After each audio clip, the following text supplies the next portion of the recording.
I know that vile lust, which is fond of human fault, pretends that loves a god, and in order to enjoy more liberty has bestowed on this passion the false name of divinity.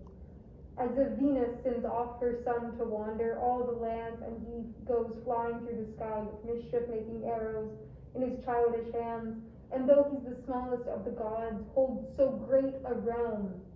Love-mad minds have taken up these empty claims and invented Venus's power and the weapons of her son. Whoever gets too spoiled in prosperous times and is awash with luxury will always look for something new. Then excess appetite steals in, that dire companion of great wealth. The usual diners don't give pleasure, nor do normal fabrics, nor cheap wine cups either. Why does this illness rarely sneak in homes of meager means, preferring fancy houses? Why does a moral form of love live under humble roofs, and average folks have feelings that are healthy? Why does what's ordinary hold itself in check? And on the other side, why do the rich and those propped up by kingship seek more than what is right? A man with too much power wants power beyond his power. You know what suits a woman in high place. Fear and revere your returning husband's rule. It's love whose power I consider greatest over me. I fear no one's return. Anyone who's ever reached the silent resting place has never gained again the vaulted skies once sunk in endless night. Don't trust in Dis. Even though he's closed his realm and the dog of Styx defends the gloomy doors, Theseus alone can find forbidden paths. Maybe he'll give his blessing to my love. He was severe even to a faithful wife. Barbarian Antiope found his hand inhuman. But let's suppose your angry husband can be bent. Who will bend the young man's stubborn soul? He hates the very name of woman and avoids them, harshly dedicates his youth to celibacy, steers clear of marriage. You would recognize his blood as Amazon. This man I'd follow as he plodded for the peaks of snowy hills, trod ragged rocks with nimble feet, for the deepest grooves, through mountains. You think this man would stop and yield to a caress, leave a virgin way of life for aberrant forms of sex?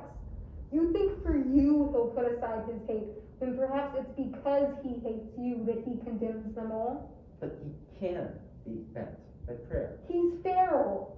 I've learned that feral creatures can be bent by love. He'll flee from you. I'll follow if he flees across the very seas. Keep in mind your father. I keep in mind my mother too. He shuns our entire gender. No fear. He'll take a mistress. Your husband will turn up. Right, the adulterer's best friend. And your father will turn up. The kind father to eloping Ariadne. I beg you, by this bright white hair of my old age, by my heart worn out from care, and by these breasts you love, I ask you, stop this madness, help yourself. Part of gaining back your sanity is the will to do so. Not every shred of shame has left my high-born soul. Nurse, I yield to you. Let the love that will not be controlled be quashed. I'll not allow my good name to be stained, and so I'll arm my hand as savior of my chastity.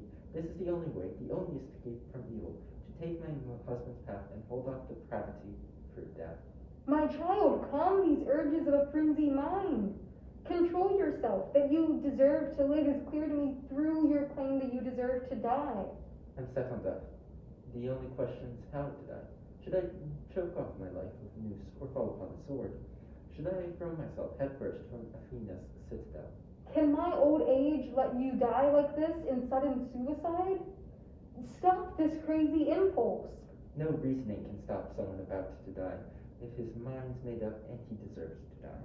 Mistress, sole comfort for my weary years, if such a wanton passion presses on your mind, forget your reputation. It hardly favors truth, is kinder to the less deserving and less kind to the good.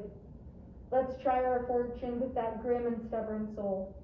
My job is to approach the feral youth and bend the hard man's brutal mind.